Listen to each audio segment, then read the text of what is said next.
Hey everybody, welcome back to another episode of Ask Kati Anything. I'm your host, licensed marriage and family therapist, Kati Morton. I'm so glad that you're here. In today's episode, we are diving into some really deep and honest questions about healing and what it looks like when the process itself starts to feel heavy. We'll talk about when therapy or self-reflection can actually start to make things worse instead of better, and how to know when it's time to take a break from talking and focus on doing. We'll also explore what to do when life feels meaningless, even when everything looks quote unquote good on paper, and how to recover from the pain of feeling abandoned by your therapist. From getting stuck in survival mode to wondering if we'll ever stop repeating old patterns, today's questions get to the heart of what healing really looks like. The messy, non-linear parts that most people don't talk about. Without further ado, let's jump into question number 1. This question says, Kati, at what point does talking about your emotions have a negative effect? Last year, my college required me to go to mandatory counseling twice a week for self-harm. After a couple of weeks, I was doing so much better because I had already been to therapy for that, and I knew the steps to take to improve. I felt that having to go to counseling twice a week against my will for months made me feel worse. Interesting. Another example is right now I'm struggling in the body image department. I personally do not feel like therapy would help me because, again, I already know the steps to take from previous counseling. But several of my friends have suggested that I go. I would rather skip the talking and go straight to the homework and focus on that, if that makes sense. Your videos have helped me so much. Thank you for all that you do. Of course. Okay. This is an interesting question. There's a lot to unpack here. It's not that talking about your emotions can have a negative effect. That first piece of the question, at what point does doing that, make you feel bad? The problem lies in rumination. So if we're actually doing therapeutic work where we're talking about our emotions and what we're going through, that's all helpful, right? That's actually really beneficial, especially for those of us who maybe didn't feel like it was okay to talk about them in the past. So emotions and talking about them and processing them is not a bad thing. It can make us feel bad when we're not used to experiencing them. If we're used to never feeling anything, then feeling any little bit of emotion, especially one that we deem to be a quote unquote bad emotion or maybe a scary or vulnerable emotion, it's going to be uncomfortable. But the only negative effect of this type of thing is when we ruminate, meaning we, without therapeutic support, meaning this isn't happening in therapy, this is happening on our own, where we just continually harm ourselves with our own thoughts and memories and feel worse and worse and worse and worse and worse. It's almost like we can't get out of our own loop of how bad we feel. And so that's really when thinking and talking about your emotions can have a negative effect. But overall, when it comes to therapy, it doesn't have a negative effect, okay? But there's more here. They also talk about how being forced into counseling is making them feel worse. Now, I'm just going to come out and say it. I do not believe that forced counseling is beneficial. Yes, people can come around and decide that they're excited for it and that they want to participate and actually benefit from therapy. But when we're forced to do something like therapy against our will, it is too incredibly easy for us to just dig in our heels and not do the work. And I can speak from personal experience. I used to work at the CIFC. It was the Center for Individual and Family Counseling in North Hollywood. I think they've changed the name since, but that's where I used to work. And we saw court mandated people. So all of my patients were people whose parents were going through divorce and they were forced to come see us, or someone who was potentially in trouble with the law and they were forced to go to therapy for X amount of, weeks, months, years, whatever. We saw those people. Those were all of my patients. And when I tell you it was the hardest work I've ever done, that's an understatement. The amount of lying, the amount of late or no-shows, the circumventing questions, and the frustration with even having to be there. All of that I saw and felt, and the progress was slow, if at all, for many of my patients. I will tell you the few patients that actually saw benefit were the ones that during this forced therapeutic process decided, hey, I actually don't mind this. I had a woman that I saw, she was in her, mid to early 20s at the time. And she decided she was going to take the opportunity to talk about her eating disorder she never had before. And we worked together actually past when she was required because we offered really low cost therapy as well. Because she was like, I guess I might as well use this time. I have to be here. I might as well use it. But most of the people did not benefit because they didn't want to be there. We can't force people to get better. It's almost like that, I've talked about this before. How no matter how hard we want it to happen or how much we try to manipulate or act in certain ways, we can't force other people to change or to do the work. And this is no different. I love that, your college has support that's available and they're encouraging you to get it. But the fact that they're forcing you to go, it's almost like the antithesis of therapy. Therapy is not something that we can force. We all know how hard it is to even show up for therapy and do the work when we want to be there and we want to change. The change itself is hard. And so if we don't even want to be there, it's going to be even more difficult. Now, to move on to the other chunks of this, where you said that you don't think that therapy would help you, again, because you already know the steps. But I really love this component that you know the steps that you need to take. So therapy is not going to help. I'm going to challenge you here because it's not that knowing the steps is half of the battle. Being able to do it while we feel supported and have tools to get us along and through is really where it's at. Now, I know you might be like, Kati, that's like, yes, I know how to do that. If you could do it on your own, then why aren't you? You heard me. If you could do this work on your own, you know all the steps, then why aren't you doing it? And therein lies the reason why we need therapy, because my argument against all of this, like I know the steps, I could take them, therapy is not going to help me. My pushback or my maybe reframe would be, it's because you don't want to get better. And I don't say that as a judgment. There's no judgment here. You're not in the place where you've decided how you feel or what you're going through is bad enough. You aren't sick of how your life is yet. And it takes that sometimes for us to want to get better, because knowing the steps is only half of it.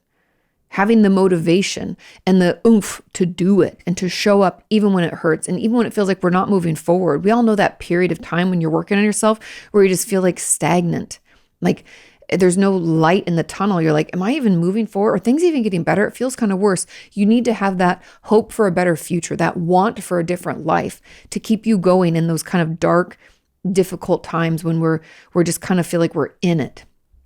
If you don't have that, if you don't want to get better again, or even just not like the life that you have now, then of course you're not going to improve, and therapy is not going to help you. Therapy is not some magic tool where we just show up and we automatically feel better. It takes hard work. Anybody who's been in therapy will tell you that you have to acknowledge the icky parts of yourself, the dark things, the things that happen to you that maybe you've never talked about. We have to do all of that, but to acknowledge all of that, but to spend time in all of that. And it can be really uncomfortable. And so my argument back against all of your belief that therapy wouldn't help you is that you're not ready to make therapy work for you because you don't maybe hate the way your life is enough, or you're not uncomfortable enough, or you don't want to change. And that's okay. We're just not there yet. Again, this isn't judgment. This is just being honest. It's not really about therapy. It's about you and how you feel right now. And how you feel right now is that you'd rather use your self-injury and potentially it sounds like maybe eating disorder stuff or at least body image stuff to distract from whatever's really going on. And that hasn't gotten so uncomfortable, or the shame hasn't gotten so thick yet that you want to reach out for help and actually change. And so I know you want to go straight to the homework and focus on that. Sure, you can do the homework, but that's not going to get rid of the root of your problems without a little bit of compassion and actual therapeutic work. I mean, you have to talk about it. And I think your discomfort with talking about it shows me that that's actually really where you need to focus. I would also, last little thought, I don't think it'd be a big jump for me to assume that you're an intellectualizer. You like to understand things rather than feel them. It's like that quote I saw online that says, overthinkers are underfeelers. I resonate with that, and I think you probably do it too. Okay? Let's move on to question number 2. It says, Kati, how do I deal with the feeling of meaninglessness? I'm a successful girl by society's standards. I have a lot of things, and I'm truly grateful for that. But I don't feel any excitement about anything, nor do I feel attached to anything. When I read this question immediately, and I know you guys are going to be like, Kati, was like, wow, you need to get treatment for your depression.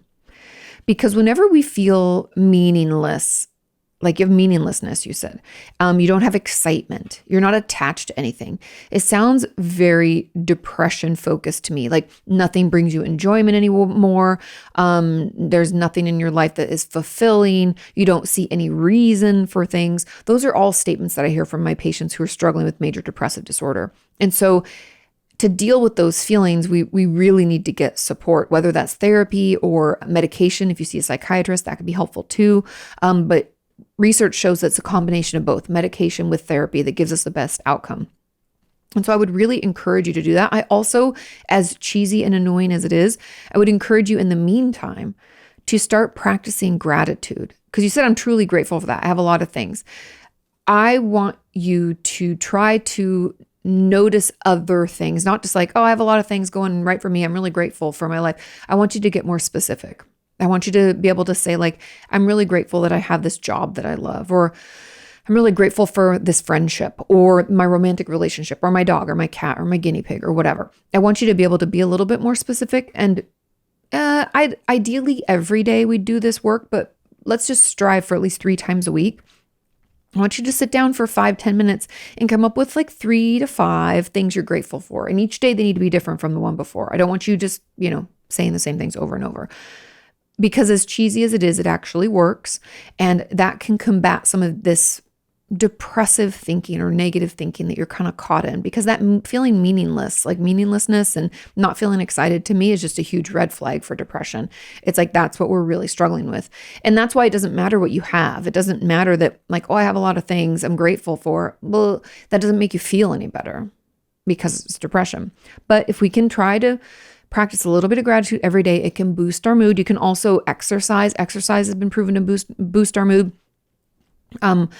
I was just on a panel, and the gentleman, his name is Kevin Hines. He's another mental health advocate. And he was sharing, I think it's like 32 minutes or something a day, but in the 20 to 30 minute range. I'm forgetting what it was. He was saying that we needed to exercise, and it's proven to help boost your mood for up to 12 hours. And so he tries to do it twice a day. So he's 24-hour mood boosted.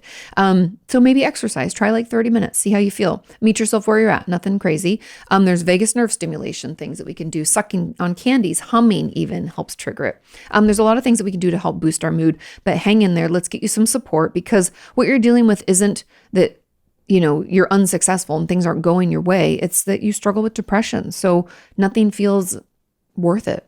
You're not fulfilled. You're not excited. And it feels kind of meaningless. Okay. Hang in there. It does get better. Okay. Let's move on to question number 3. This question asks, how to recover from feeling abandoned by my therapist. It says, hi, Kati. I've been seeing a therapist for 2 years due to complex PTSD. For the first year and a half, everything was really good. You know how sometimes you clean the bathroom or kitchen and you end up with a headache from those strong smells? Yeah. That's not just a scent, it's a warning sign. A lot of cleaning products, even the ones that look natural, still have ingredients that can mess with your hormones, irritate your skin, or even affect your breathing. That's why I made the switch to Branch Basics. And honestly, I'm obsessed. It's a human-safe, plant and mineral-based cleaning concentrate that actually works. I use it for everything: counters, laundry, windows, even my produce. 1 bottle of concentrate makes 13 bottles of cleaner. So it's not only safer, it's way more affordable. What I love most is the peace of mind, especially knowing my home is clean without filling it with toxins. It's totally replaced all my old cleaning products, and I'll never go back. Ready to clean up your home and your health? Head to branchbasics.com to shop the premium starter kit and save 15% off with code Kati at branchbasics.com. That's 15% off your new Branch Basics premium starter kit at branchbasics.com with promo code Kati. Start fresh this season with products that are safe, simple, and actually work. Let's move on to question number 3. This question asks, how to recover from feeling abandoned by my therapist. It says, hi, Kati. I've been seeing a therapist for 2 years due to complex PTSD. For the first year and a half, everything was really good. Great chemistry. I felt she really got me, and I developed trust in her and started to open up. But then she started seeming distant or preoccupied when we were in session. She forgot things I had told her, even within the same session, and repeated things we had already covered. She's even dozed off on occasion while I was talking. That's terrible. The last 2 sessions, she has started our session with, what do you want to talk about today? Which causes me to completely shut down. I know. I mentioned how much I hate that phrase, and so many therapists on TikTok got mad. And I'm like, well, maybe you try harder. Maybe don't make your patient keep repeating things. Maybe dive right in. Okay, so it makes me completely shut down as I feel maybe she's trying to tell me that I cannot keep talking about the same things. It has caused me intense feelings of rejection and abandonment to the point that I've not been able to see her for almost 6 months now. She has not in any way reached out during this time. It feels horrible. I placed my trust in her and told her things I never told anyone, and now I feel really abandoned and rejected. How do I get over feeling worthless, even when not even my therapist seems to care? Okay, first of all, I am so sorry that you're dealing with this. This is terrible. This should never happen. Therapists need to hold themselves to a higher standard.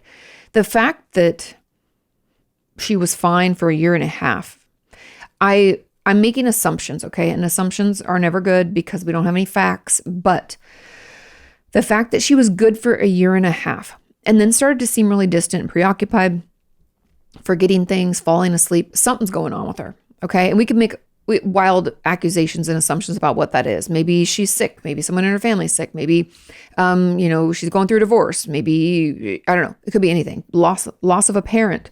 There's a zillion reasons. It doesn't matter. It's not your problem. It's her problem. I know this may not resonate with you, but it has nothing to do with you. If you look back and we check your facts, you didn't change anything. You went to your appointments. You showed up. You did the homework. You were present. You were working hard. You were, like you said, telling her things you never told anybody before. You're doing all of the really difficult work that we have to do for therapy to be beneficial. She stopped showing up for you. And I want you to hear me when I say this, even though I know you might not believe me, but it's not that she doesn't care. It's that something happened, right? There's no other explanation, and we're not going to know the nitty gritty, and she doesn't necessarily have to tell us. It's not our business, right? However, it's affecting our ability to be in therapy. And you haven't seen her for 6 months, which is terrible. I really want to encourage you to either reach back out to her and make an appointment and bring up some of this stuff, or let's try to find someone else.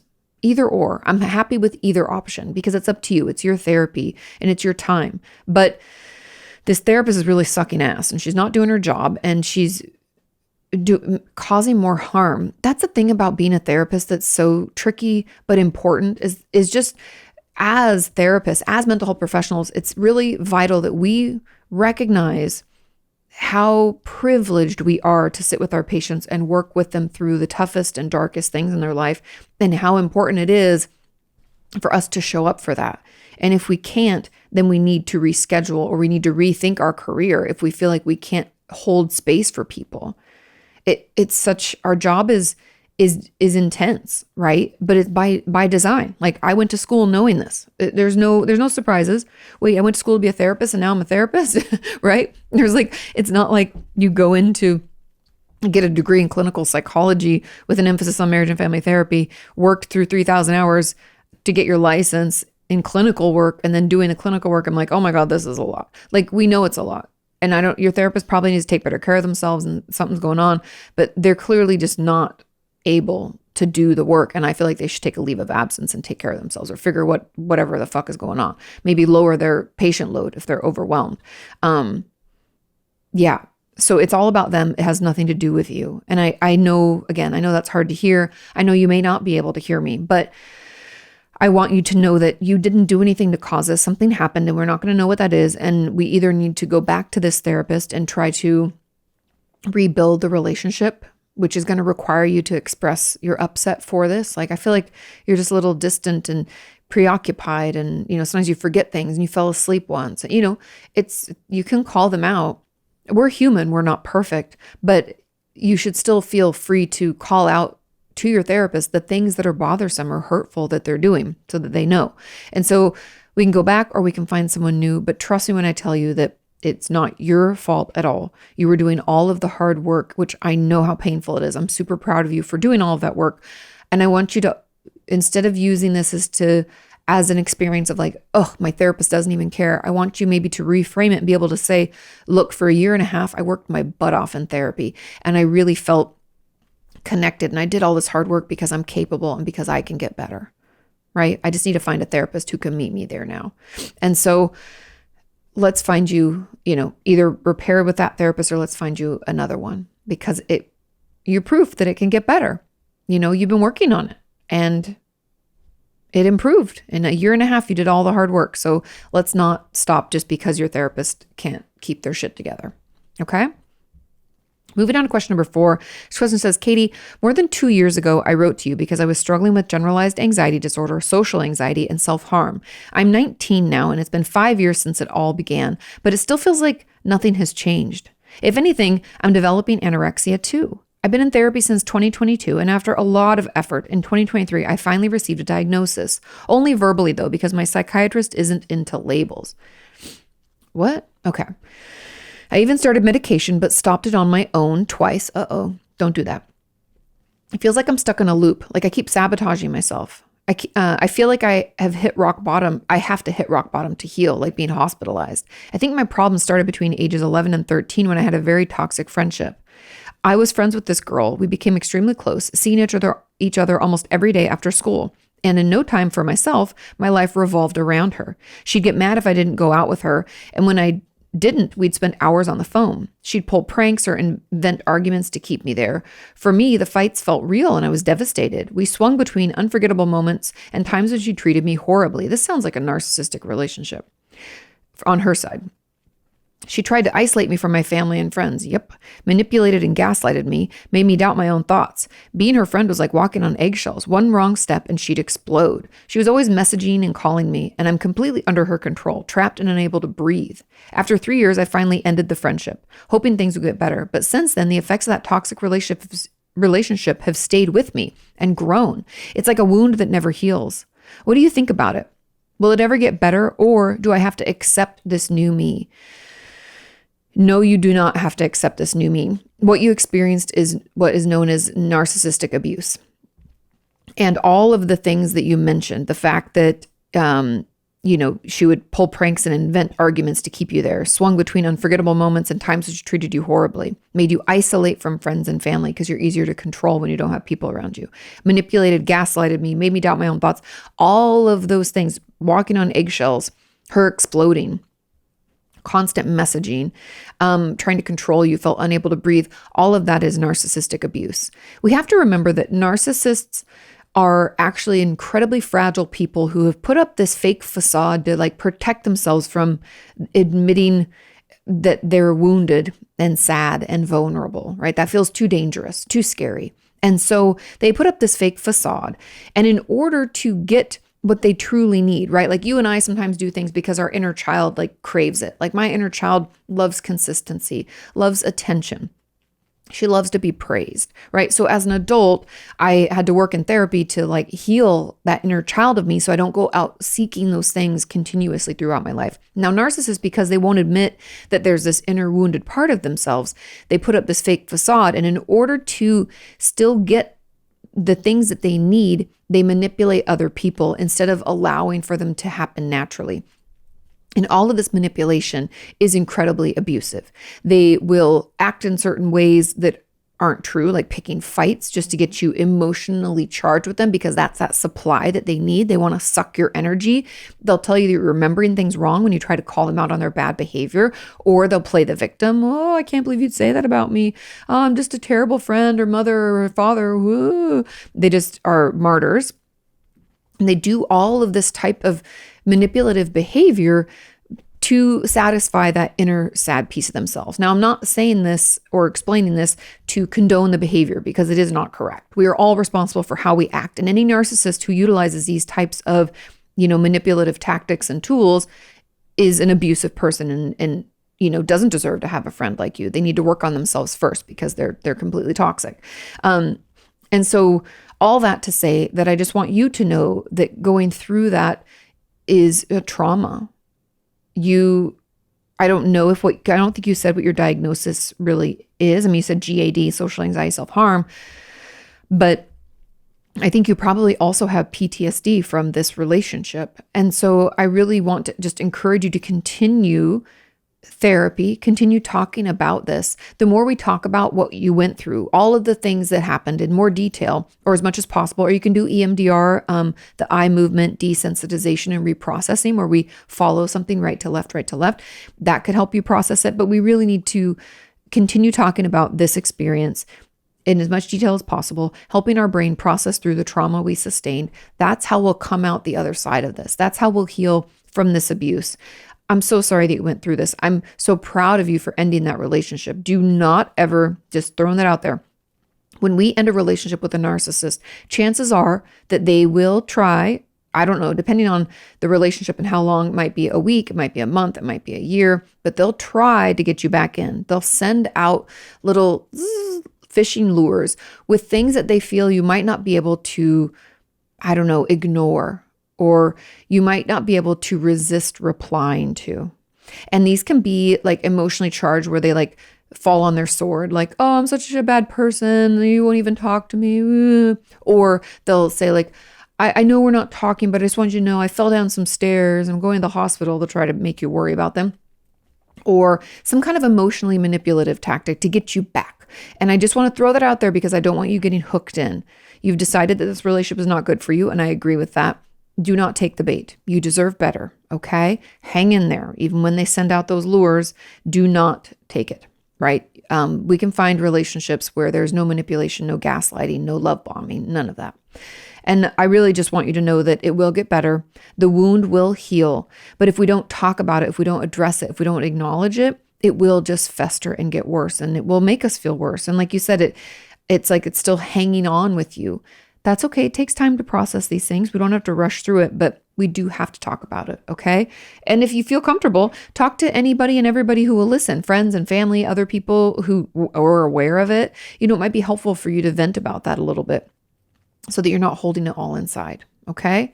Hang in there. We do not have to accept this new you. This new you is traumatized you, and we just need to give her an opportunity to heal, okay?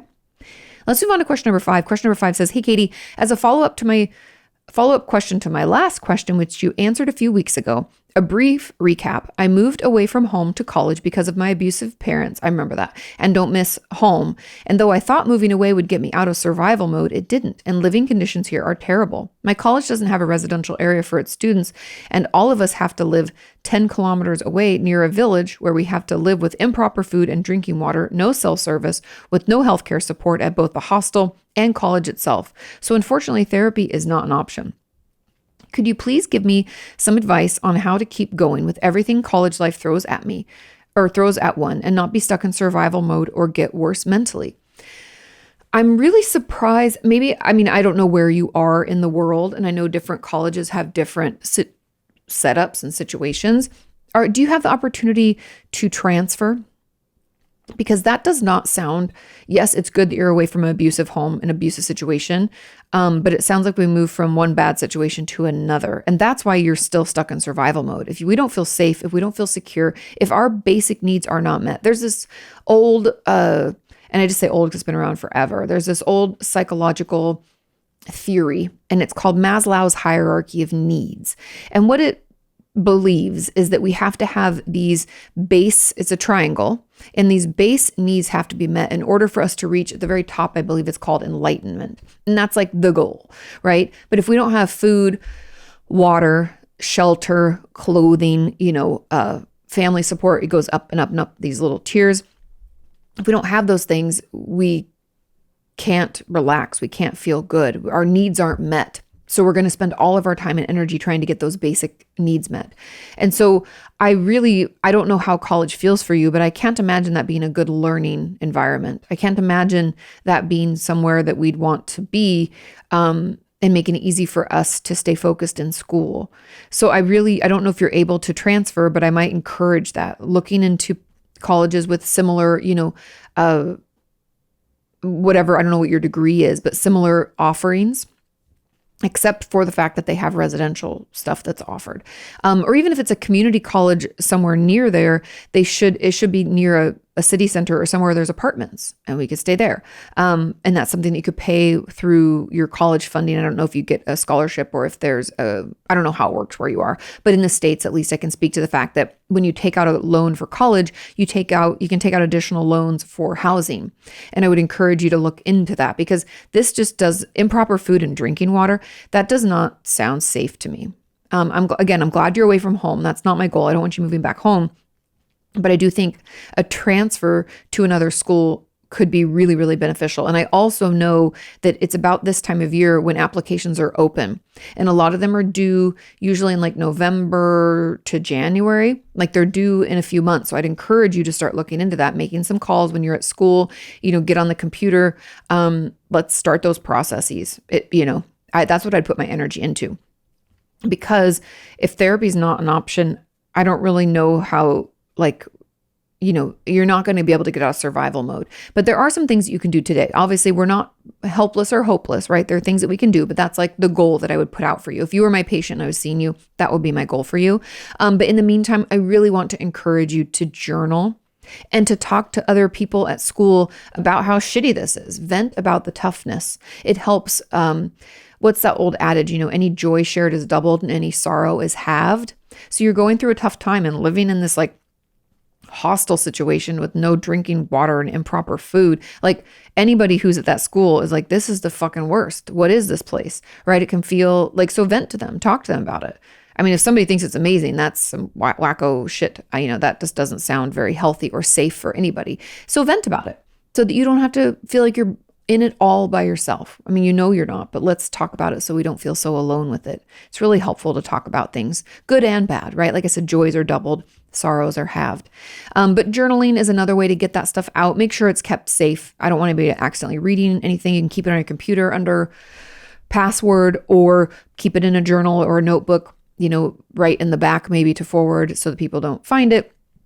Whatever to keep your thoughts and feelings safe. But that gives you an outlet. It gives you a way to express everything that you're feeling and going through so you don't feel so alone. And then again, just venting and talking with other students could be helpful too. Okay? Hang in there. Let's get you transferred because improper food and drinking water, I don't know how they can even allow for you to stay. That's like crazy. That's wild to me. So let's get you into a better situation. Okay? Moving on to question number 6. This question says, Kati, after one figures out why life has turned out the way it did, how does one, quote unquote, fix that? What is the point in knowing how to be emotionally healthy when the rest of the world isn't? If someone is, they are not at the same level. For me, I feel defeated with it all. I feel like it's a lot of hard work with little gain. I thought this question was really interesting because it's like we're looking at something backwards. Okay, hang with me. Now, when we figured out why life turned out the way it did, so we figured out why we act in the ways that we do. We figured out the kind of driving force behind our patterns of behavior.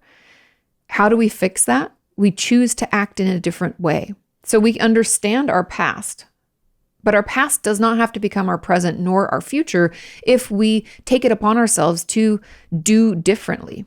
So let's say, as an example, let's say I realize that I have been in a string of unhealthy relationships because I am emotionally unavailable. I had a video about this recently. That's why it's top of mind. So I realize I'm emotionally unavailable. Okay. And I realize where it comes from. Let's say my parents were not emotionally connecting with me. My family just kind of let me do things on my own. I kind of raised myself or whatever, right? Very neglected. Okay, so I understand the why. I recognize how it's showing up here today. And then the fixing of that would be for me to get into therapy, obviously. But second is to choose to act in more emotionally available ways. So instead of trying to laugh off or make a joke when someone asks a deep question, I answer it. When I find myself wanting to pull away and silent treatment someone, I lean forward. I decide to share. Those are the ways that we fix it, is we act in different ways. Now, obviously, we're going to pick the people that we're going to communicate with and do this leaning in and sharing. We want to make sure that they're quote unquote safe people in our life. But that's how we fix it. We act in a different way. We do something differently. No one said it'd be easy, but we can do it. Now, the second piece, and this is where I think we're kind of looking at it backwards. What's the point in knowing how to be emotionally healthy when the rest of the world isn't? That, first of all, is very black and white thinking, that the rest of the world isn't. There are people who are, there are people who are not. It is up to us, if we want to have emotionally healthy relationships, to seek out the people who are. And we'll find them really quickly when we start doing what I just talked about, which is acting differently, like the leaning in and the communicating and the being vulnerable and the being honest and the not, being emotionally unavailable. we are available, where we are emotionally healthy, and we demonstrate that, those people will naturally be more attracted and attractive to us, and the others, not so much.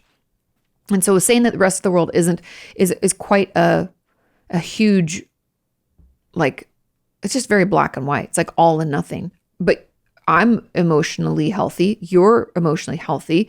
There's two people just randomly in the world. A lot of people in our community are as well. So it's not the rest of the world isn't. Just some people you've encountered are not. And I would encourage you to limit your time with those people. Let's spend time with other people who remind us of why we work so hard to be a better version of ourselves and to become emotionally healthy. And somebody says, and then the last little bit says, if someone is, they are not at the same level. For me, I feel defeated with it all. Like I feel like a lot of hard work with little gain. We need to meet different people, put ourselves out there. If you feel like people aren't on the same level, that they're like, maybe they're 5 years behind you, okay, then they're not a match. Okay. And not everyone in our life is going to be exactly at the same level as us. Just depends on what their process is, where they are in their own journey. I feel like with my friends and I, we kind of like go like this, we're all growing, but we're kind of, when we meet together most of the time, but there are definite times when I feel like they're ahead of me in, progressing on and working on themselves. And there's times when maybe I feel like a little bit ahead of them. I think that's just kind of part of personal growth. We're never going to grow at the exact same time. But again, put yourself out there. Let's meet new people. Act in different ways. I want to challenge you, because if I ever have a patient come into my office and they're telling me that everyone is always wrong about them and they're so frustrated and everybody, is so disrespectful, or they can never have these good relationships, they're not emotionally healthy, like they're complaining a lot about other people. I'm not saying other people can't be to blame, but what do they all have in common? They have you in common. And I say this as much to you as I say it to myself, that sometimes when we're blaming other people and we're all finger pointing out, what we really need to do is point the finger back at ourselves and realize, why am I engaging in these types of relationships? What kind of behavior am I doing to perpetuate something I don't want? Because we each have a role in every relationship. It's that quote that some people love and hate, where it says it's important for us to recognize the role that we play in our own pain and misery. And I might be butchering it, but it's something like that. That's kind of what I want you to at least consider here, is because if you figured out why your life turned out the way that it did, and we're working on fixing that, we're acting in different ways, but yet we're still like not meeting the right people, and everybody seems like not emotionally healthy, or they're not the same level that we are. Okay, then what behaviors are we putting out there, or what behaviors are we engaging with that are attracting those people? Or why are we spending time with those people if we don't like them and they don't meet us where we're at? Why are we doing that? And it's just being curious, again, not judgmental, about our process, and like, why are we playing into or feeding into this role in our life? Because you said you feel defeated. Okay, what could we do that would maybe make us feel a little bit more empowered? You have all the power in your life to create whatever story you want it to be. I know it's hard when we feel like shit to motivate and to want to do that, but each step, each day, when you act in a different way, when you speak up, when you lean in, when you share, when you're vulnerable, when you communicate clearly, when we do all those things, or whatever the thing is that, will help us have a different outcome, every time we try and do that, we get better and the relationships grow, or they fall off to make room for other relationships that can grow. So all in all, I just want you to know that it's definitely worth it. If you feel like you don't have anything that you're gaining from it, maybe we're not doing the right things. Maybe we don't, in our figuring out why life turned out the way it did, maybe we haven't figured out what actions we can take yet to fix them. And that could be something that we work on in therapy. Like, okay, well, I realize that this is why I am the way that I am, but I can't find my way out of it. Sometimes if we've lived our whole lives acting one kind of way, it can be really hard for us to see another alternative. So utilize therapy for that. Help you figure out how to fix that. How to create a life where you have these emotionally healthy and engaging, meeting you where you're at type of relationships. Okay. Final question. Question number 7 says, hi, this is kind of a dumb question. I'm very hard on myself and have too high expectations. I just want to pause there because it made me laugh when I read this. you said you're too hard on yourself, but right out the gate, you put yourself down. This is a dumb question. I just want you to notice that because that's not good. Okay. We need to talk more kindly to yourself. You need to talk in a nicer way. Would you say that to me? Would you say that to a friend? It's not a dumb question. It's important. A lot of people gave it a thumbs up. That's why it's here. Okay. Back to the question. So I'm very hard on myself and have too high expectations. And my mind goes to self-hate when I don't reach them. One of the things that's supposed to help with this is, would you say that to a friend? Yes. Now, this doesn't work because even though I wouldn't outwardly say the things I tell myself to my friends, I would definitely internally judge them or think that they're stupid, weak, etc. Do you have any other methods that can help me work on being less hard on myself? Of course, there's a ton. First of all, if what you would say to a friend doesn't work, that's okay. I don't think that works for a lot of people. There are a few things that I want you to do. Number one is I want you to start paying attention. We're not going to change anything yet. I want you to start paying attention to how you talk to yourself, and I want you to write it down. I want you to start noting the things that you say. I think it's going to be really helpful for you to see just how nasty you are to yourself. I know that you already know this, but I want you to start really paying attention. I want you to start actually keeping record. Okay.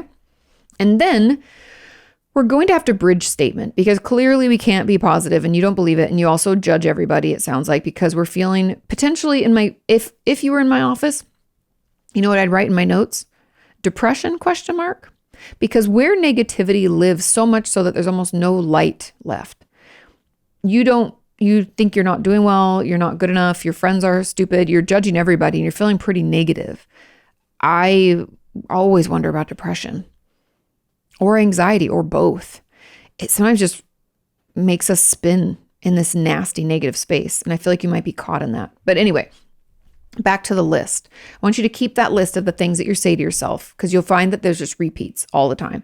And I want you to start bridge statementing your most common 3 to 5. In a bridge statement, remember, if you have not heard me talk about these before, bridge statements are not positive. They're just less negative. Meaning that if the initial thought is that I am so stupid, okay, then the bridge statement is not going to be like, I'm the smartest person that ever walked this earth. I'm so amazing. Yay, go me. The bridge statement would be that it's possible. I'm open to the fact that I might not be the dumbest person alive.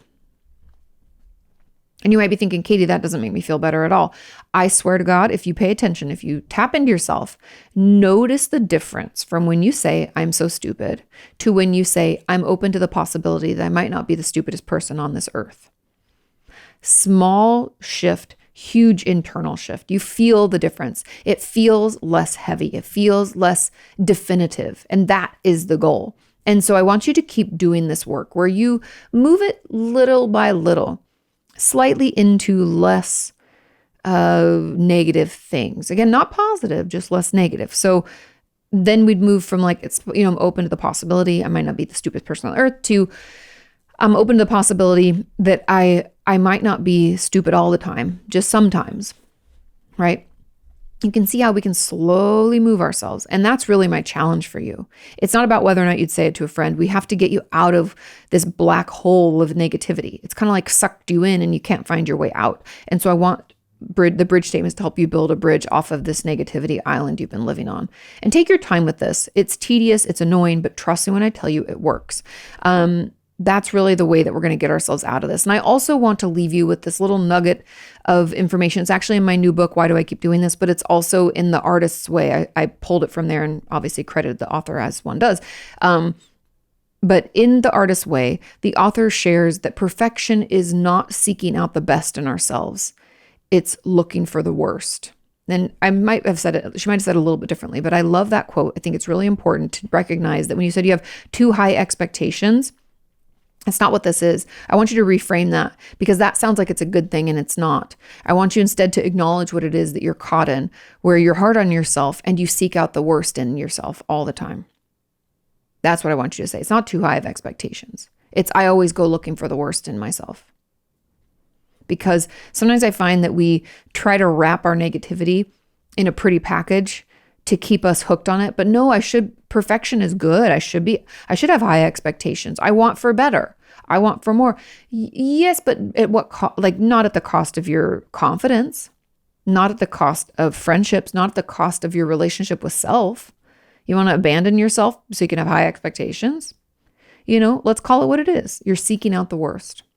And we're trying to stop that. We're trying to change. Okay? Hang in there. Bridge statement. You can do it. Let's pull ourselves out. It does get better and it gets easier the more you do it. So hang with it. Thank you all so much for listening and watching. Thank you for sharing this podcast. It really does help. Thank you for clicking the links and utilizing the different discounts we get from our sponsors. That really helps support this podcast. Do not forget to pre-order my book, Why Do I Keep Doing This? It comes out December 9th. I love you all. Have a wonderful week. Do your homework, and I'll see you next time.